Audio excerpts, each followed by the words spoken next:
இப்படி மொட்டை வெயிலில் நான் எங்கே சுற்றிட்டு இருக்கேன்னு பார்த்தீங்கன்னா, இன்னைக்கு ஒரு விஷயத்தை எக்ஸ்ப்ளோர் பண்ண போகிறோம். அதை உங்களுக்கும் காமிக்கலாம்னு சொல்லிட்டு தான்.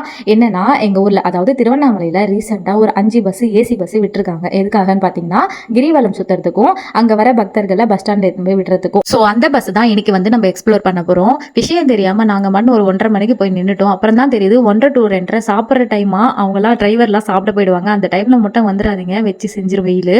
அவைலபிளாக தான் இருக்கும், பஸ் எல்லாம் ஓப்பனில் தான் இருக்கும். பட் உள்ளே உட்கார முடியாது. ஆனால் அப்போ வந்தால் தான் சீட்டு கிடைக்கும். அது இப்போ இன்ஃபர்மேஷன் சொல்லிடுறேன்.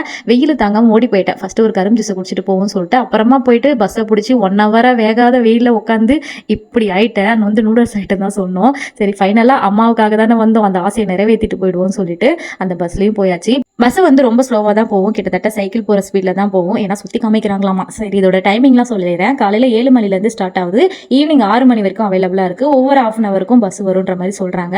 எனக்கு தெரிஞ்சதில் 3, 4, 2 இந்த 3 பஸ் தான் கிரிவலத்துக்கு. 1, 5 வந்து இந்த பஸ் ஸ்டாண்டு போகிறதுக்குன்ற மாதிரி சொல்லியிருந்தாங்க. அது வந்து நீங்கள் செக் பண்ணிக்கோங்க, முன்னாடி அந்த போர்டிங்லேயே இருக்கும். அதை செக் பண்ணிவிட்டு ஏறுங்க. அவசரப்பட்டு ஏறிட்டு எங்கன்னா இடகுடமாக இறங்கிடாதீங்க. அப்புறம் இதுதான் மூக்குப்பிடி சித்தர் ஒரு காலத்தில் இருந்த இடம். ஒன்ஸ் பஸ் ஸ்டார்ட் ஆயிடுச்சுன்னா 2.5 ஹவர்ஸில் கிரிவலம் சுற்றிட்டு நம்மளை எடுத்துகிட்டு வந்து விட்டுருவாங்க. ஒரு லிங்கத்துக்கிட்டையும் நிறுத்துறாங்க. பட் எல்லா லிங்கத்துக்கிட்டையும் இல்லை, ஒரு 5-6 லிங்கத்துக்கிட்ட வந்து நிறுத்துறாங்க. ஒரு 5 நிமிஷம் 10 நிமிஷம் டைமும் கொடுக்குறாங்க. நீங்கள் இறங்கி போய் சாமி கும்பிட்டுட்டு வரலாம். ஏசி பஸ்ஸுன்னு தான் பேர். அந்தளவுக்கு கூலிங்லாம் இருக்காது, ஆனால் வெயில் தெரியாத அளவுக்கு ஓரளவுக்கு நல்லாவே இருக்குது. அதை முடிச்சுட்டு டயர்டு தாங்காமல் ஒரு ஐஸ்கிரீமும் போண்டாவும் போட்டுட்டு வீட்டு போய் சேர்ந்துட்டேன். டாட்டா பாய்.